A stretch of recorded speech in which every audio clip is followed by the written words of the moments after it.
Welcome to Boujee Boys, the podcast where tech, travel, and luxury collide. Get ready to elevate your everyday as we dive into the world of the finer things in life. From cutting-edge gadgets to the most exclusive travel spots, we're bringing you insider tips, expert recommendations, and a touch of class. With your hosts, the dynamic duo, Ray and Miguel, prepare for a ride that's all about living the good life. So sit back, relax, and let's get bougie. Hey everyone, welcome to Boujee Boys. I'm Miguel. I'm Ray. This is our Third episode before or fifth video, depending on how we cut it and stuff Yeah. like that. But you know what? We're having fun. It doesn't matter. We're just having a good time. We're just here for the wine and the snacks and Pretty much. all the tech. Basically, I think this is our...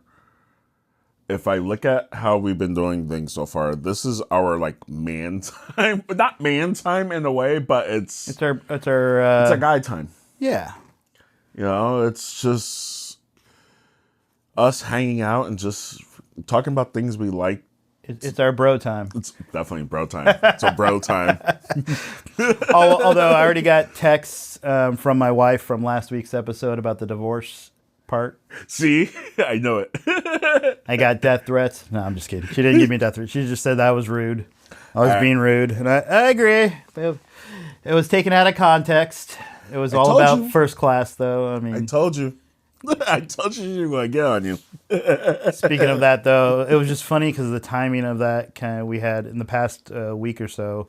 We were looking into, we got everything set up for our Paris trip coming up for in a couple weeks. Yeah. And I got a message from a friend of mine who I used to work with at my last fire department before he retired.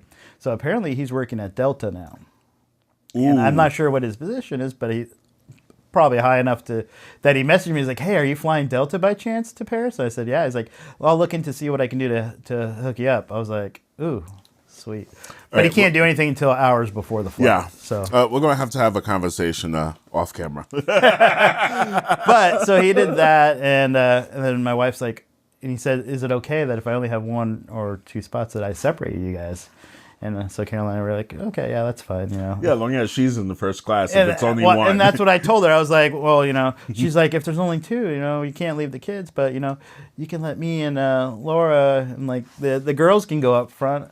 I'm like, and I was like, oh, hell no. I was like, okay, you know what? Maybe I can give up my spot for my wife. You have to, especially after that...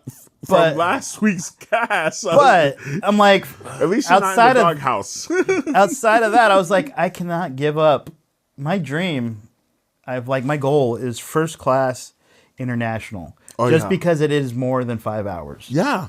When I travel to New York, it's more than 5 hours. 5 or 6 hours. But I mean, like a 10 hour, a 10, 11 hour flight. Oh, yeah. First class. I'm like, it's not that often you get that opportunity in our position. If you save all those points, yes, it helps. You don't take your kids too, though, because I think I spent it all on taking the kids where we got free flights. I mean, especially if you open up a credit card with that airline, that helps. Like I did get one for JetBlue, and they gave you those free points. But then if you want more points, there are certain things you got to do within a time limit. That's why I have a Delta card through Amex, and I got so many points, 70,000. Yeah. So my wife said, "Hey, why don't you if we only have two spots, why don't you let Laura and I go to up front and let the girls?" And I was like, "No, I was like, that's my lifelong dream." Is international first class because it's more than 5 hours. It's a 10, 11 hour flight, and I was like, that is like my goal, is because I never want to do first class when it's only 20 minutes or to Walla Walla, or going to LA where it's only 2-3 hours. It's like it's not worth the money or the time. But yeah, you got to save up your points, and I got the Delta credit card, but I was like, I got to be selfish. I'm sorry. I told her, I'm like, if they can only do one or two, I'm like, I'm going to have to do it. Maybe I'll go with her. But I was like, I had to look. I'm like, are the kids old enough to sit by themselves? They unfortunately are not. Well, your oldest is going. No, he's not. Oh, so it's only them two? It's only little ones. If your oldest was going to be fine. Then it'd be fine. Yeah. But I'm like, Walt, I might have to say, Avery, you're going to have to go for the fact I can do... We're going to punish you by sending you to Paris so you can watch the kids. I know, right? He's not about that life. He's tired of traveling. But yeah, so we'll see what happens. I mean, hopefully he isn't able to come up with an upgrade, so we don't fight over it or things don't happen. It'll just make it easier because we are going premium select, which is like international first class. So it's equivalent to a first class. The seats are equivalent to a first class going to Florida or within the U.S. But the international is the lay flat, which would be awesome, but it's not worth getting divorced over. No, it's not. But I don't want to have to give it up to our friends. As much as I love our friends that we're going with, if I have to pick you or me going first class, I'm sorry, Laura. It's okay being selfish. Laura, I love you guys. I just don't know if I could give up first class. I bet her husband. It's tough. Her husband's like, I get it, though. I get it. Although, let's send the girls to first class and have guys row, hang on the back. We still get free drinks. We still get all that stuff. Yeah. Might not be that bad. Yeah, they just get pampered and better food. I mean, yeah, you know what? That might not be bad. They can put them in first class, and then I don't have to worry about someone getting up every 5 minutes to go to the bathroom. Yeah. Hey, that's stereotypical. Because I've seen guys get up and do it all the time also. So what we got here, charcuterie board from Metropolitan Market. Yes, let's talk about food and drink for today. So I got a herb baguette. Which is delicious. Threw it in the oven again, 350 for about 6 or 7 minutes. Pulled it out. I've got some salami and some serrano, and I don't even know how to say it, but it's good. It's good meat from Metropolitan Market. I've got a strawberry goat cheese and a berry with lemon and thyme goat cheese as well. And then we have a caprese salad. So, strawberry goat cheese. It's amazing. I had not had strawberry with the goat cheese before. I've had the whole blueberries and that you brought. Oh, yeah. I've had the strawberry. I love strawberries in general. Oh, yeah. And this is amazing. You know what's good? It's just making your own goat cheese and do your own strawberry in there. I would do like a strawberry jam. That can be an episode making goat cheese. Making goat cheese? Do we got to get a goat?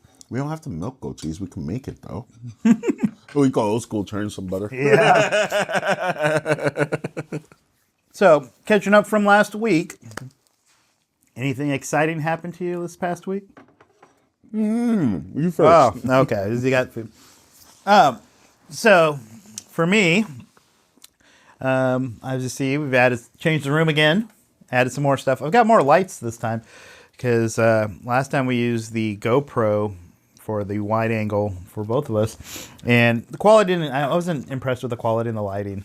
So I've got a key light now to hopefully light a little bit more, a little bit stronger light, and then still have the little back accent lights and that. So hopefully the quality will be a lot better this time. But yeah, I think changed that around. Got some more of the tripods and stands came in. End up through work at my fire department. I was able to talk to the chief, and he put me through or paying for me to go to drone school. Ooh! So I've been doing drone classes. They're online right now, but taking my commercial license to do the drone stuff.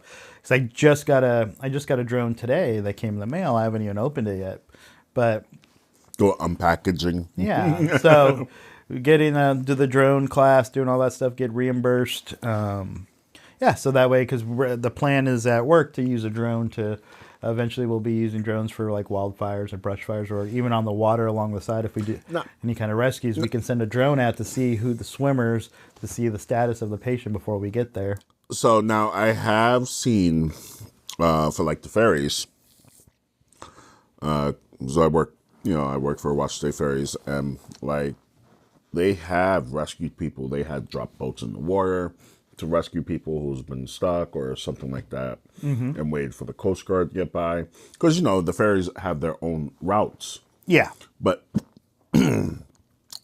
they can, because it's constant, we do have rescue boats on there for certain things. And you'll see it on their website and stuff that they've had to go and rescue people on numerous occasions. Now, with the drone, I'm curious, like you say, you're going to put it out into the water. Do you guys have your own water department, or do you wait for, like, rescue? We have rescue swimmers, and we have... Now, do you use helicopters for that, or do you actually have boats that go out? We have, so within mutual departments, we have boats that go out there. We also have from our shore, we can send rescue swimmers working on potentially getting jet skis, things like that as well. Okay. The drone's just more of an added tool for reconnaissance to throw out while we're getting everything ready, just to get an actual view of the patient or the incident from above, so we know what we're going into before we actually send people in. Okay, that's actually really cool. So with that, it requires there's a license with the FAA, Part 107, all that stuff, and so the department's is doing that, allowing me to take the class and reimburse and all that and pay for it. So at the same time, I can use this drone here for aerial views on the water, just pretty views. I wanted to take it to Paris and take photos there, but I looked it up and you cannot do any private or hobby or recreational drone flying over there. You have to do commercial to the point where you have to pay and get it approved by the police department and the government, and there's so much red tape in it. Even like if it was like one of those little mini drones? Yeah, it's against the law in France that were released in Paris. That so it's like, oh man, because that would have been perfect. A view of the Eiffel Tower, go along the Seine, all that stuff. It would have been great. But, oh yeah. But no, but cool. I mean, the cool thing is I got a drone here, and I'll be able to film my own B-roll as we start making more of these videos and doing stuff. Instead of taking stock footage of stuff, I can make my own stuff. And I think it'll be fun. I'm going to have to start doing some footage at home, because there's things that, like if I'm cooking something that very inexpensive but make it feel high class, stuff like that, because it'd be fun. I mean, I've never done anything like that, just record what I'm doing. I think that'd be a pretty cool thing. For my week, very easy week, pretty much. Went out Sunday for breakfast, down on 4-5. It was great.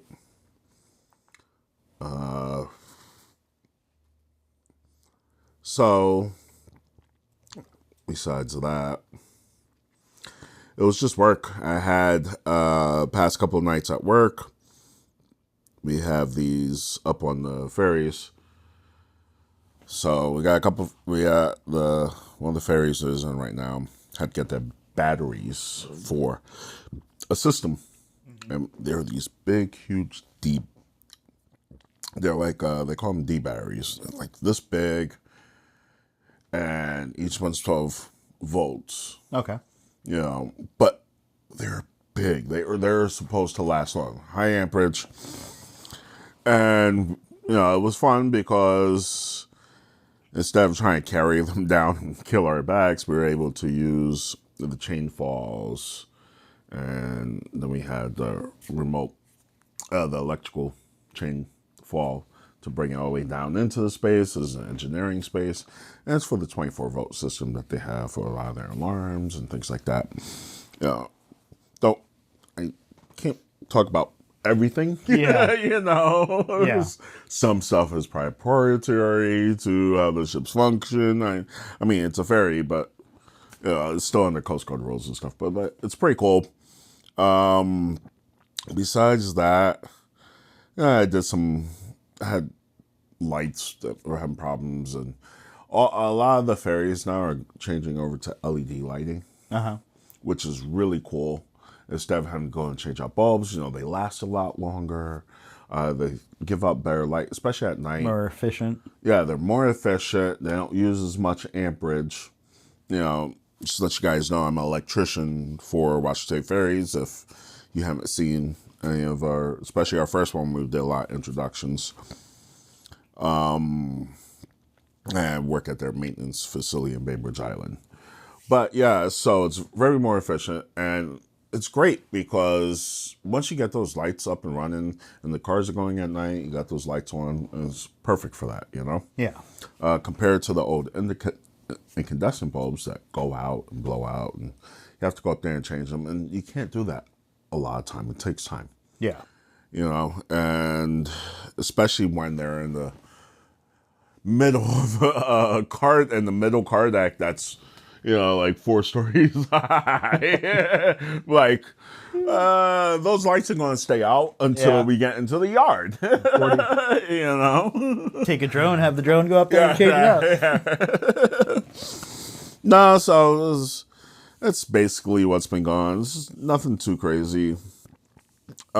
Just happy to get to do our bro time. Yeah. I look forward to it every week. I'm like, it's almost Friday. Is it Friday yet? Is it Friday? Yeah, right? I'm like, wine and snacks. Yeah, I'm like, we get to have wine and charcuterie board at least once a week. Yeah. You can't beat that. I mean, that's great. And then, so speaking of, you know, wine and charcuterie, what do you got for wine? Yes. This is actually really delicious. I love this because this is my part for some reason. I always talk about the wine. I get to enjoy that. I'm the wine person. So this week you picked out 2 wines to bring. Yeah, so because it's like freaking 60, 70, for us it's hot. I mean, we're both in shorts. Yeah. It's hot out. The sun is shining. It was beautiful. Yeah, it is beautiful today. It's supposed to rain this weekend. I don't mind the rain to cool off just a little bit. But, you know, I'll take a day or two of rain, but the days that we've got yesterday, today. Yeah. I mean, the whole week actually has been really well. Just the sun's out. And that and the full moons. Puts you in a better mood with the whole sun out. And because I've been working swing shift, it hasn't been too cold at night. Okay. And just the moon has been out in the forest, just gorgeous looking. That's what I love about one of the reasons I love about living out here in Washington, especially because I get to work where I work at, I'm right on the water. Yeah. Even before I worked for Washington State Fair, I worked for Vigor, I'm still on the water. Yeah. You know, and just the views. You know, I get to see the mountains, I can see the islands, and the stars at night with the moon. It's just amazing. Yeah.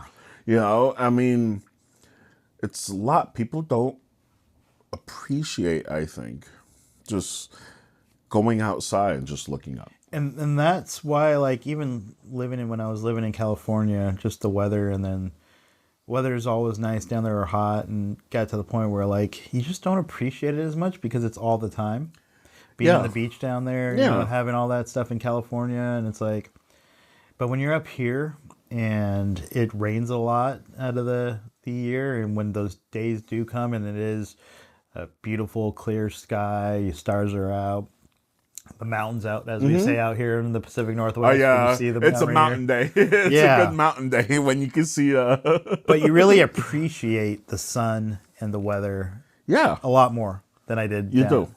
And that's what I was like thinking about it today too. I was just like on my way to Metropolitan Market to get these snacks, and I was like, "But it's so nice out." I was like, "Today would have been a perfect day to be on the water." Oh, I can't wait till you give me that call because now I got Fridays off, and you're gonna be like, "Hey, taking the boat out." I'll be like, "I'm right there." All right, next week. Oh, no, I was like, we'll plan it. Well, when I definitely, like, I could be there in 10 minutes from my house. Definitely when I get back from Paris,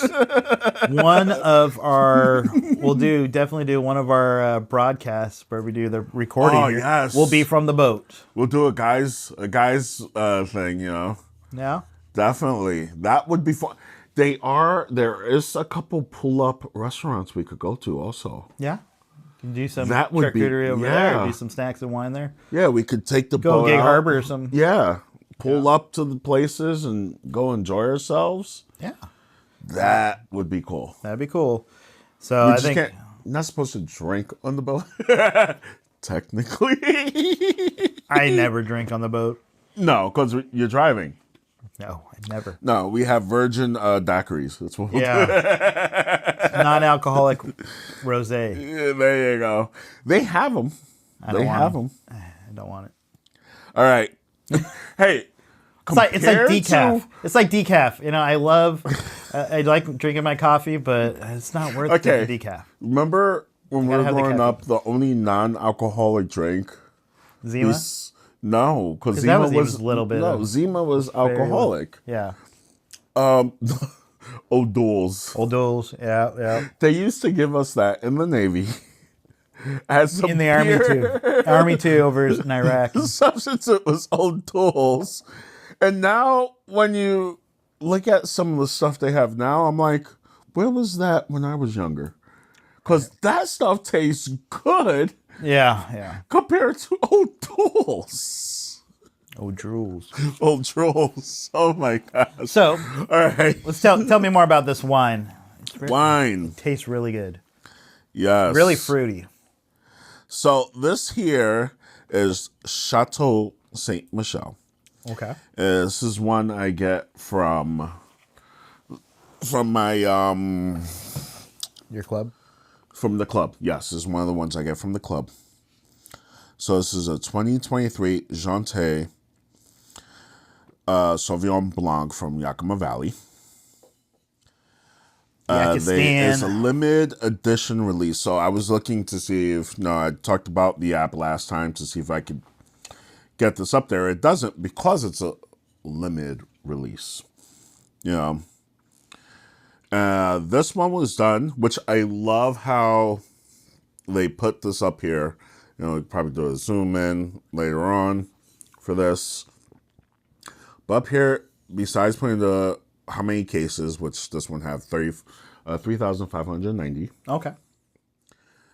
They put the winemaker, which is Lacey Steffi.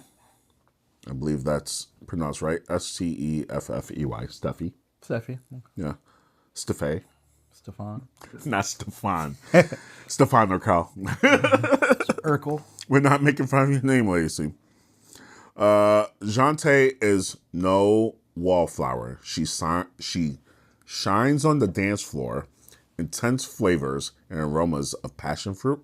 Oh, I did that. Could I say lemongrass and grapefruit. I do taste grapefruit. Intertwine with ease. This vibrant beauty exemplifies the pure fruit expression found in Yakima Valley Sauvignon Blanc.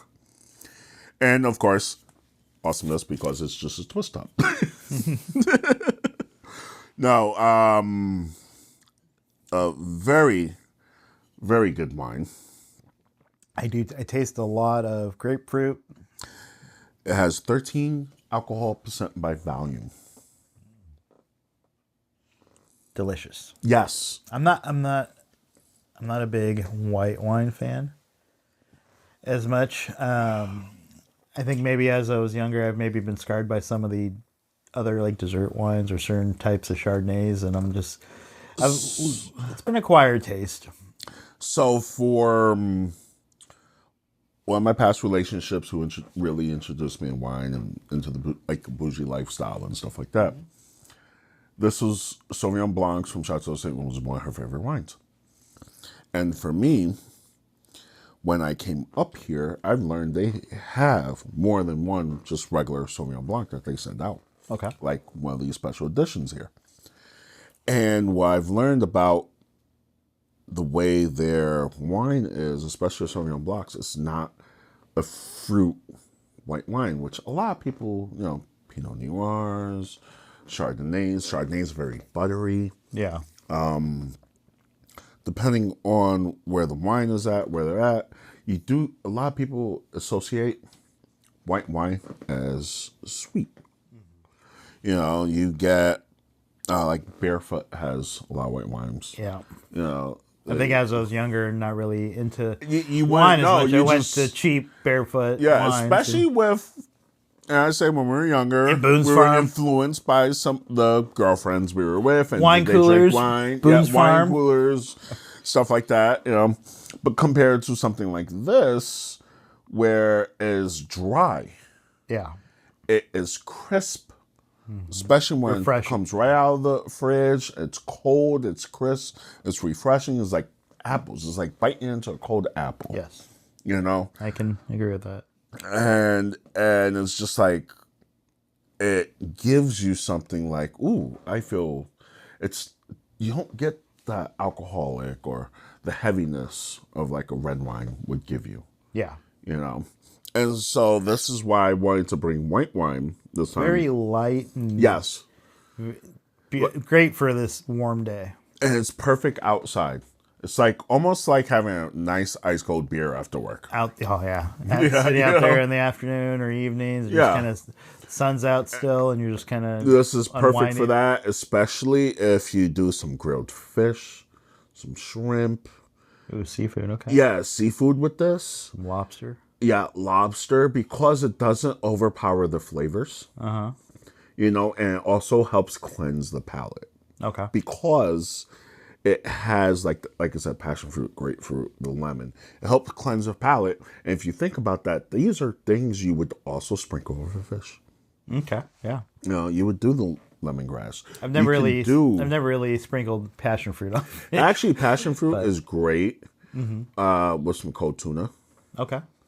You know, you can have it, and because it gives you that sweet and the savory. And kind of like we're having with the goat cheese and stuff like that, yeah. Yes. Perfect for charcuterie boards is white wine. Yeah. Because it doesn't overpower, especially a Sauvignon Blanc. Yeah. I know, you're really enjoying that. Well, because there's not that many white wines that I'm into. Yeah. Up until probably, I'd say 5-6 years ago, just started getting into rosés. Because to me, it was like the in-between of red wine and white wine. It was like the in-between. And the sparkling rosés, where it was just like sparkling and just refreshing. I could bring champagne. I could bring sparkling white next time. I have a couple bottles in the fridge that have been sitting there, chilling.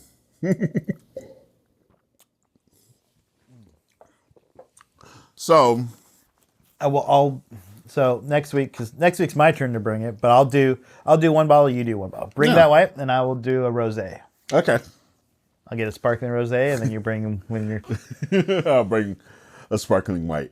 There you go. So we've talked about the past couple weeks as received the book on the wine book. Yeah, so I did finally bring the wine book. So my sister got me this. So recap, what is this book all about? What you've been raving about? Let's see. Is by Arthur LaRose, Encyclopedia of Wine. So I'm going to read the back because this is actually really interesting. LaRose, the original publisher of the LaRose Gastronomique,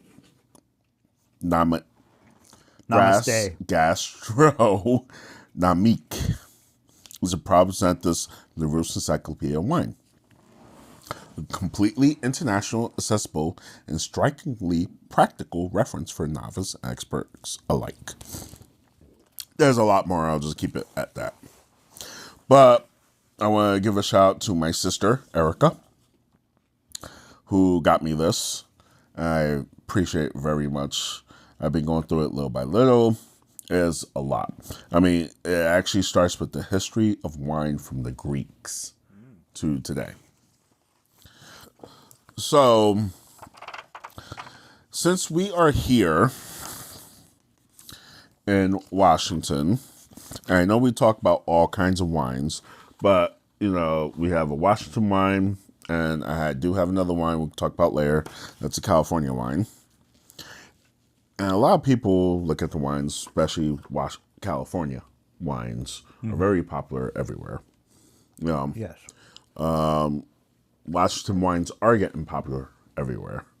Yeah. It's a quick pause on that because since you bring it up, though, my trip that I did a couple years ago to Sweden, I went to a gin bar, and in the gin bar, I met a gentleman who was a wine sommelier, and we got to talking because he was making me a gin and tonic, and they had a whole cellar of wine, and he said that he asked where I was from, and I said Seattle, no, south of Seattle, and he's like Tacoma. I'm like, yeah, Tacoma. I'm like, how do you know Tacoma? It's like, oh, I love Washington. I come out there once in a while, and he loves the Washington wines, and he'd come out, and he's part of the same Facebook group that I'm part of. Washington Wines, the Northwest Let's talk about Northwest Wines.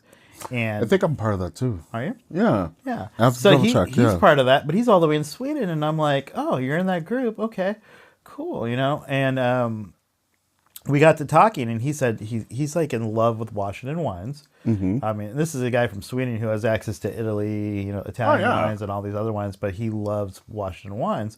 And he comes out once a year, once every couple of years, and like he just recently came out to Washington and did a wine with the wine group and did with the wine, I guess, spring release and certain things.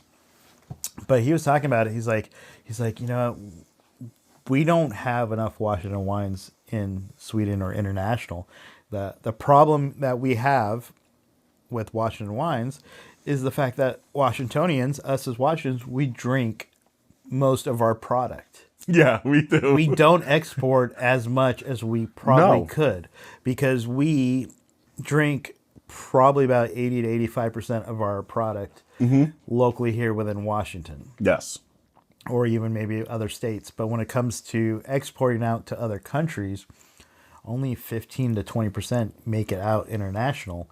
And of that, so it makes is it because of the tariffs? It might be even less now. You might not be able to find it on any shelves in Canada. Or I'm sorry. We try to keep this non-political, but there's just some things it's hard because our price of wine, it will be going up for these international wines. Oh my gosh, I'm glad that's why I do have the one at Field Bar because they're eventually all natural wines that are international from these specific winemakers. But eventually they may have to charge for them more to get it. They'll have to raise your club price. But it's the price we have to pay, I guess, for some good wine. Mm-hmm. It is what it is, unfortunately. And it's great. We're lucky in a position. I know they say the goal of the tariffs is to make us buy local, and I can say luckily we love Washington wine so much, and we're from Washington that it is easy to get these local wines for us. Oh, yes. I will still pay for a Bordeaux because I still do enjoy Bordeaux. There are wines that I don't want to pay $150, $200 like restaurant prices, but I will if it gets limited, and unfortunately, then we'll just fly out there and bring it back with us. It might be cheaper for me to fly to Bordeaux, have a wine tasting, and then come back. You are bringing back a couple of bottles. I am bringing some bottles. So I can add to my collection. We will be tasting some wines when I get back from that. Oh, yeah, because we definitely I got to at least have a bottle for my collection that I could get matured. I'll get you a bottle for your collection, and we'll get a couple bottles for us to have here on the podcast. But, yeah, so that's Washington Wines is we don't get out enough internationally for the world to experience. Even domestically. Yeah. Like I said, you don't really, like when I was over there, you do hear some of the bigger names, like maybe like Mike Ryan, or Chateau Saint Michel, but you don't get to have some of their exclusives. Yeah. And like unless you're in the area. Yeah. And like the thing is, like Mark Ryan and Chateau Saint Michel, those are the big names within the Washington State. There are, when you go to Walla Walla, there's big names, but you don't hear them as much. But they have so many good wines, like Dunham Cellars and Sleight of Hands. All these places, Pepperidge Farms. So hold on. I know he's starting to talk about all these different places. So what I would like to do, like I said, in the Encyclopedia of Wine, we have Washington. Okay. Take it away. So this here is a quick history of wines for Washington. So Washington State is steadily catching up with New York State, the second largest U.S. producer of quality wine. We are the second. And New York is first? Yes. Okay. I think California is... Yeah, I would say, what is California for wine country, Napa Valley? So this here is talking about northwestern USA. So Oregon, Washington, Idaho. And Washington. Just Oregon and Washington. Okay. Yep. So, Washington is on the upward cycle and produced 3 million cases in 1997. New York, with 11 million cases in 1988, was recently down to half that figure. So I think these are just what was produced, not the... Okay. Now, mind you, this book is... when was it written? Yeah, I gotta look at the year. Because so much has changed even in the last 10 years. Oh, yeah, definitely. Yeah. Copyright 94. 94, okay. So, yeah, I would say I'd be interested in seeing the updated version. I have to look for an updated version. I didn't even notice that. Walla Walla in itself, in the last 20 years, has exploded. And the production of Washington wines, I think, has superseded California at this point in the day that we have now. Washington State's output comes from about 37,000 acres. Wow. A tenth of California's wine grape plantings, which has probably grown from since then. But what I do find here very interesting, they have wine zones. So they have 4 viticulture areas. So Columbia Valley, located inland, is 1.5 times the size of Belgium and extends into Oregon. And encompasses 2 minor VAs, Yakima Valley and Walla Walla Valley. So the wine zones in Washington, we have Columbia Valley, which stretches out into Oregon. We have Yakima Valley and Walla Walla Valley. Then we have Puget Sound near Seattle. Okay. What they have here is the primary vineyard area is here in Columbia Valley, where we do see a lot of wines that are produced in Columbia Valley. Like this one here is Yakima, which is the western arm of the tea. It accounts for 40% of Washington's plantings. Its prosperity is due to irrigation. Yeah. Did not know that. A lot of producers here. They have Arborcrest, Columbia, Cove Run, the Hogu Cellars, Hogue, Hogue. Hagwa? No. Hagwa. I don't know. I've never heard of it. Lata Creek, Leonetti, Preston. We apologize if we're butchering it, but it's from the Preston, 90s. Leonetti. Okay. I said Leonetti. Preston, Quilceda Creek, Chateau, St. Michel, Paul Thomas, and Woodward Canyon, which I've had a handful of these producers. Only had a couple that are recognized. Then they did a whole thing about Chateau St. Michel. Honestly, I haven't got a lot of my wine when I started. I've only probably been into wine for the past 10 years. So what is it, maybe 2014. Started with a lot of my trip to Paris and starting off over there. And I think a lot of my wines that I've started with were French wines, Italian wines, Spanish wines, a lot of the internationals. And it wasn't until probably about 3-4 years ago that I actually got into actual Washington wines. Mm-hmm. So I think starting off at Woodinville and doing wine tasting over there, a lot of the Woodinville areas, which had vineyards mostly in Walla Walla, they just had the tasting rooms really, like Chateau St. Michel. I had it over there in Woodinville, but they were closing down potentially, and then they didn't, I guess. Yeah, they were doing a lot of that is, I guess, with the town taxes or something like that. Yeah, at least the Woodinville, they were going to close that. And they were going to close a bunch of the tasting rooms there. Yeah, because of the tax stuff. So and they didn't, which I'm happy about. there's some Woodinville places that we went to. Like, even tried just Chandler's Reach and a few other places. They're good wines. And then we did a recent, I think for the first time, went to Walla Walla a year ago and did all the wineries over there. And that's where I got into some of these other wineries. And that's a place I would like to visit. I love Woodinville, or I love Walla Walla a lot more than I did Woodinville. Well, if you think about it, Woodinville, yes, has the wines, but it's mostly just the tasting rooms. Yeah, it's just the tasting room. Because I asked them, for the actual vineyards. Because the grapes and stuff are not from there. No. They have some production stuff, but they bring the grapes it's very minimal. They bring the grapes from a lot of the Walla, eastern side, Yakima, Walla Walla. Yeah.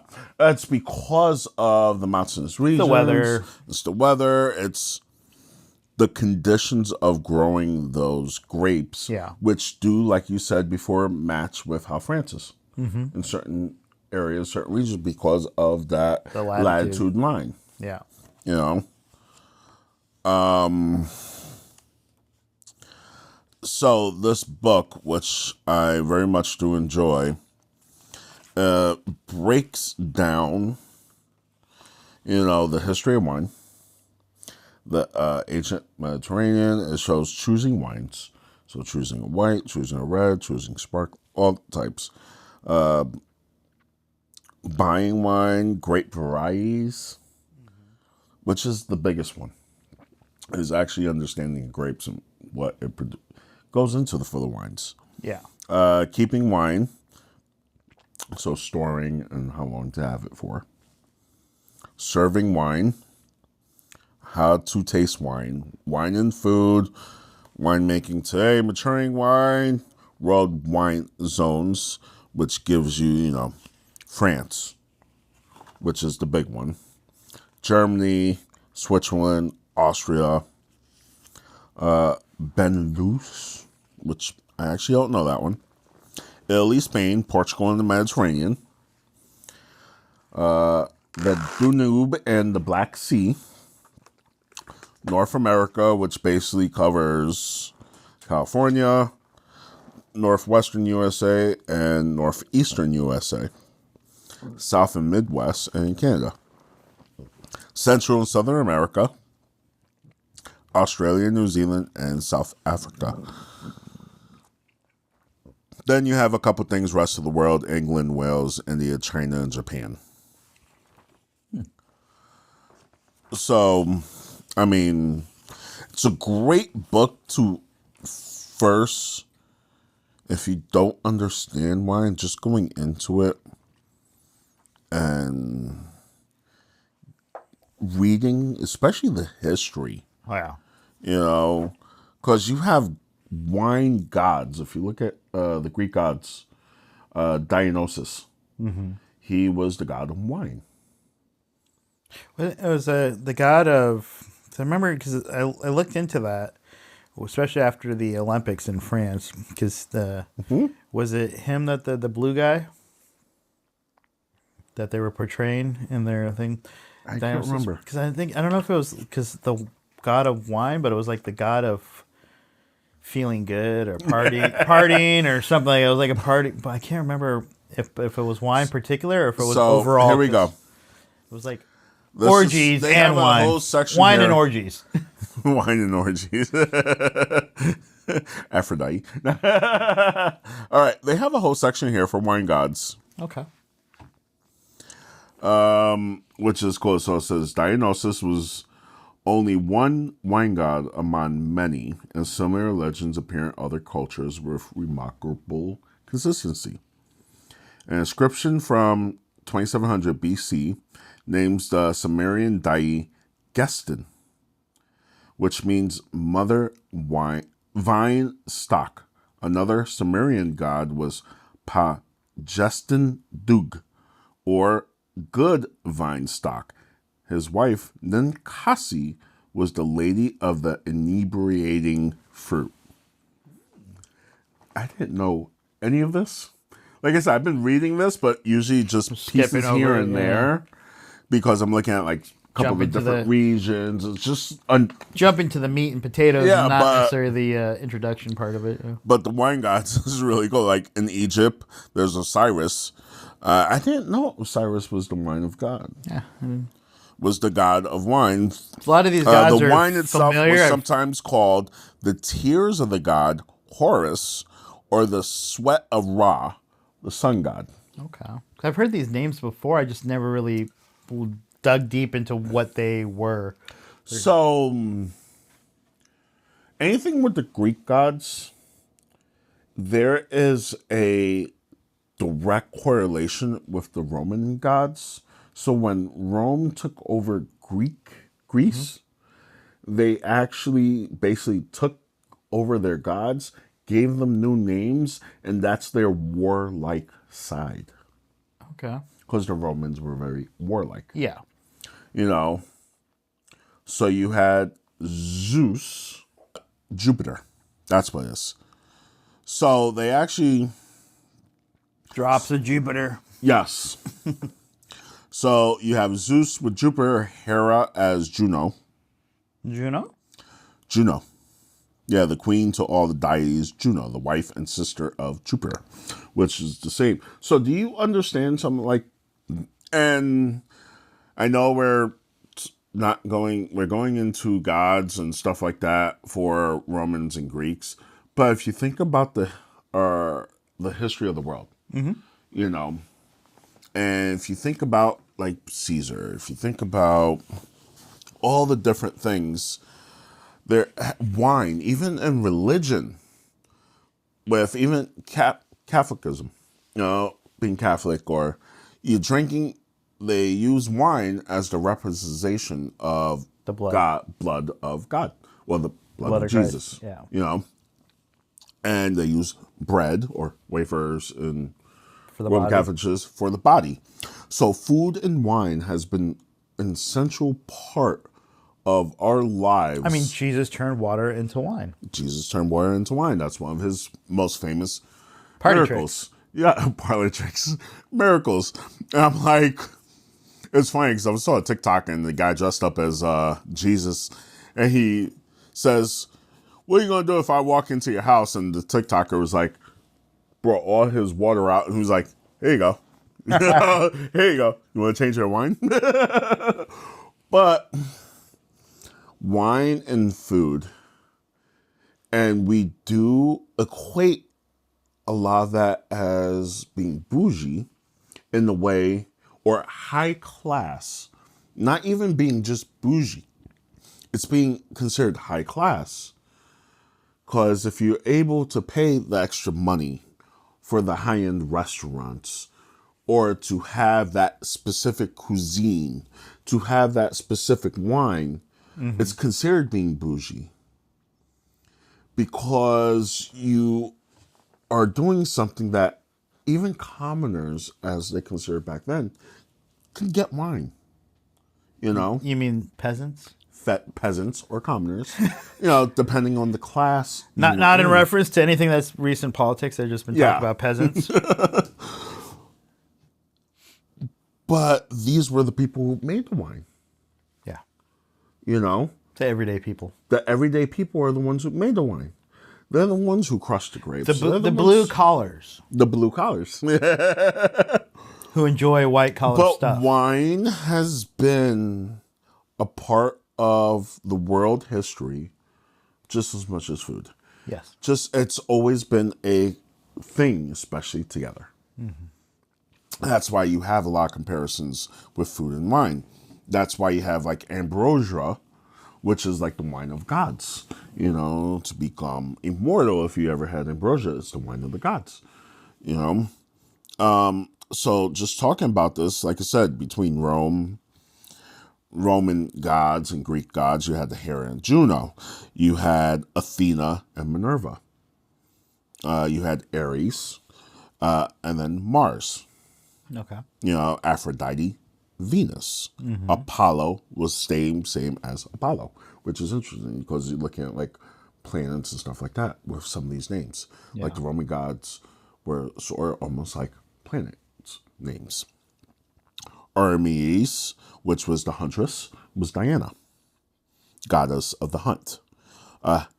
So Hephaestus, which is the god of like blacksmithing and fire, is Vulcan. Yeah, volcanoes. Okay, yeah. Speaking of wine, not to interrupt. No, please. This is just. Let's dive into the second wine. I'm dry. Yes, I know. I've had it open. I had it breathing. I've had it on ice. So this is Donkey and Goat, which I love yeah. If you look at this picture, one's a donkey, one's a goat. You can tell because one has horns and one has, something. Triple Lindy from California. It's a 2021 white wine blend. This is a really limited edition. Okay. As there was only 250 cases made. Only 250. Wow. Only 250. And you're one of those 250. Well, cases, I believe it was a 12 to a case. Yeah. So 250, if I do the math, 12. Still, for you have your hands on that, it's still pretty limited. Exactly. And of course, this is one of my field bar wines. Okay. You could tell by little, fox with the thing there. So yeah, our wines are handmade from sustainably farmed vineyards in the cellar. In the cellar, we follow the same philosophy. The wines are spontaneously fermented, aged in old oak, and bottled unfined and unfiltered. So it's hand-harvested grapes and sulfur. And that's why it doesn't come up on the app, because... It's very limited, and people making the app probably did not have access to it. Yes. So... And, this is a pouring technique. This is something that they do. You do have a indent here. It's actually for your thumb. So you can sit there, hold it like this, bring the wine down, and you pour. You got to put one hand behind your back and... Yeah. Thank you, sir. I could do that. So right off the bat, tilt the class. A little bit more darker. Yes. Than this is a wine blend mix. So I don't know what grapes are in here. I can find out. They do send me an email before that, but not right now. But this is a wine blend mix. I do have a bucket with ice here.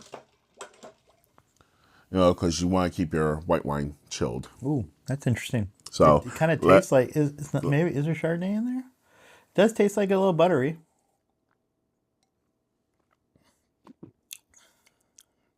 It's definitely buttery.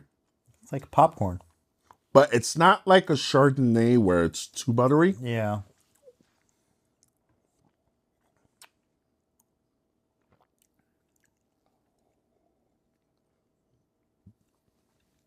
Buttery and dry. Still refreshing. Mm-hmm. Now, I've never had this before, so me and you are both experiencing. For the first time. All right. I like it. I like it. Initial thoughts. I like it. It's it tastes a little buttery, nice and crisp when it's cold. So it's like perfect temperature. Because it's buttery, but not like a Chardonnay, I would have this with like a pasta. I can see that. Like a white sauce. Definitely with a white sauce. Like Alfredo or Parmesan. Yes. Ooh, a seafood ravioli. Ooh. A lobster seafood ravioli with a white sauce, with a clam white sauce in this would be amazing. We're going to have to go somewhere to get some lobster. Get a lobster roll from Maine. Oh,